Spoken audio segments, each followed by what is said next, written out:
नाज़िर गिरामी, सन 1991 से पहले इस दुनिया का कोई भी इंसान ये नहीं जानता था कि खुदाई का दावा करने वाले फिरौन की लाश का क्या हाल हुआ, उसकी बाकियात कहाँ है। इस्लामिक कुतुब तौरात, बाइबल और कुरान में इसका वाक़े का जिक्र तो तफसील से मिलता है। जब मूसा अलैहिस्सलाम और फिरौन बनी इसराइल कौम का पीछा करते हुए फिरौन पानी में गर्क होकर अपनी फौज समेत मर गया, जबकि हजरत मूसा अलैहिस्सलाम और उनकी कौम को पानी ने अल्लाह के हुक्म से गुजरने का रास्ता दे दिया। इसके बाद फिरौन का क्या हुआ, उसके बारे में बाइबल और तौरात तो खामोश है। अलबत्ता कुरान पाक में उसके अंजाम के मुतालिक एक अजीब बात नकल की गई जो अक्सर मुसलमान भी पढ़कर समझे बगैर ही गुजर जाते और इस मुआशरे को ना समझ पाते। सूरह यूनुस में फिरौन के मरने के बाद उसके अंजाम के मुतालिक आता है कि बस हम तेरे बदन को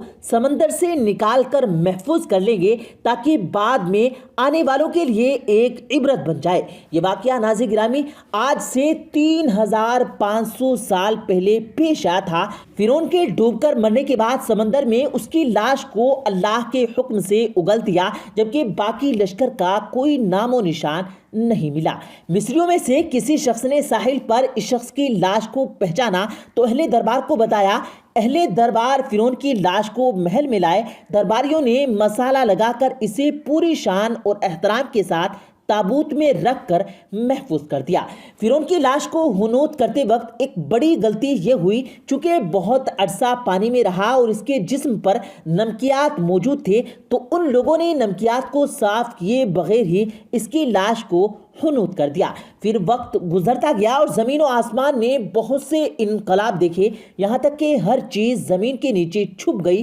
फिरौन की लाशें भी ज़मीन के नीचे छुप गई। इनके नामो निशान सिर्फ किताबों, किस्सों और तामीरात से मिलने लगे। 2000 साल बाद जब नबी मोहतरम सरवर कौनैन सल्लल्लाहु अलैहि वसल्लम तशरीफ लाए और उन पर कुरान मजीद नाजिल किया गया, तो इसके अंदर अल्लाह रब्बुल आलमीन ने फिरौन की मौत और उसकी लाश को हुनूत करने के वाक़े को तफसील से बयान कर दिया। नाज़िर गिरामी, उसके बाद फिरौन की लाश को ढूंढने का सिलसिला शुरू हुआ और जब फिरौन की लाश मिली तो उस पर कई तरह के रिसर्चेस और टेस्ट किए जाने लगे। एक हालिया रिसर्च में क्या तफसीलात सामने आई है और किस तरह से दीन इस्लाम की हक्कानियत और कुरान मजीद की सच्चाई को साबित करते हैं, आज के इस वीडियो में आपको इसी तफसील से आगाह किया जाएगा। लिहाजा आपको हमारे साथ इस वीडियो के आखिर तक जुड़े रहना होगा। और अगर आपने हमारे इस YouTube चैनल को सब्सक्राइब नहीं किया तो रेड बटन पर क्लिक करके साथ में लगे बेल आइकन के बटन को जरूर दबा दें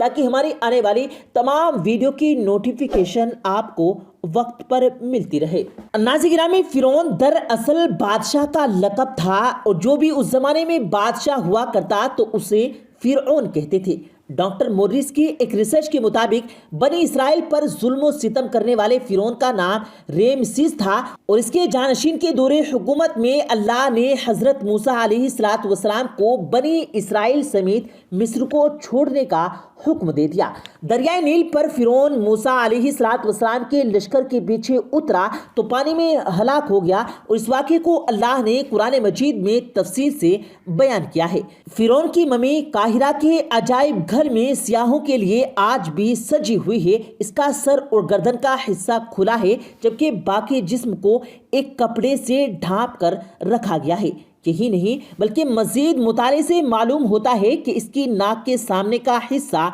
गायब है जिसे किसी हैवान ने खा लिया हो। मुमकिन है कि जब ये पानी में पड़ा रहा तो किसी समुद्री जानवर ने इसके सामने वाले नाक के हिस्से को खा लिया हो और इसकी लाश पर डॉक्टर मोरिस ने उस हिस्से का हाल ही में जायजा लिया है जो कि उस वक्त ढक कर रखे गए थे और उनकी तस्वीर भी उतारी गई थी। फिर एक लेजर माइक्रोस्कोप के जरिए इनका मजीद मुताला किया गया और इसकी तहकीकात के नताइज उन तमाम महरूजों को तकवीयात बख्शते हैं जो कि फिरौन की लाश के महफूज रहने के मुतालिक قائم کیے گئے تھے۔ اس تحقیق کے مطابق فرعون کی لاش زیادہ عرصے تک پانی میں نہیں رہی۔ اگر فرعون کی لاش کچھ اور عرصہ پانی میں رہتی تو اس کی حالت خراب ہو سکتی تھی، حتیٰ کہ اگر پانی کے باہر بھی غیر حنوط شدہ حالت میں لمبے عرصے تک پڑی رہتی تو یہ پھر بھی محفوظ نہ رہ پاتی۔ اس کے علاوہ لاش کی موت کے سبب کے جاننے کے لیے بھی ایک تحقیق کی گئی کہ کیا اس کی موت پانی میں ڈوبنے سے ہوئی یا پھر وجہ کوئی اور تھی۔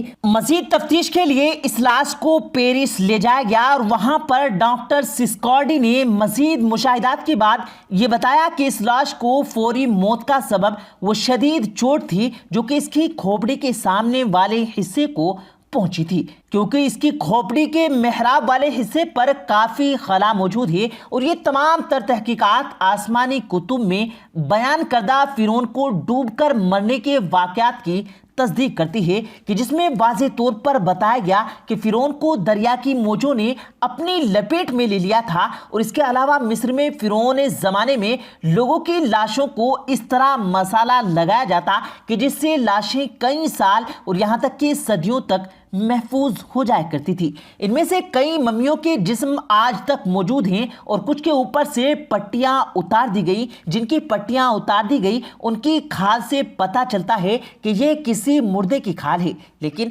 ان تمام ممیوں میں فرعون وہ واحد شخص ہے کہ جس کی لاش پر گوشت تر و تازہ ہے۔ اللہ ہی بہتر جانتا ہے کہ یہ بات سچ ہے یا جھوٹ، لیکن کہا جاتا ہے کہ اس میوزیم میں کچھ خاص قسم کے چوہے بھی پال کر رکھے گئے جو کہ ہر سال 15 مارچ کو فرعون کی لاش پر خاص طور پر چھوڑے جاتے ہیں، اور اس روز کا قاہرہ کا میوزیم مکمل طور پر بند ہو جاتا ہے۔ یہ چوہے اس لاش کا بڑا ہوا گوشت کھا لیتے ہیں، اور اس کے بعد اس لاش کی پٹیاں دوبارہ سے نئے سرے سے کر اس کو واپس شیشے کے تابوت میں رکھ دیا جاتا ہے، جہاں اس کا گلا اور سر کھلا ہوتا ہے، جبکہ سارے جسم پر پٹیاں اور ایک خاص قسم کا کپڑا موجود ہوتا ہے۔ ان حقائق اور نتائج سے ظاہر یہ ہوتا ہے کہ اللہ نے فرعون کی لاش کو محفوظ رکھنے کا خاص اہتمام کیا تھا، جس کی وجہ سے ہزاروں سال تک زمانے کے اثرات سے یہ لاش محفوظ رہی، اور آخر کار 19ویں صدی میں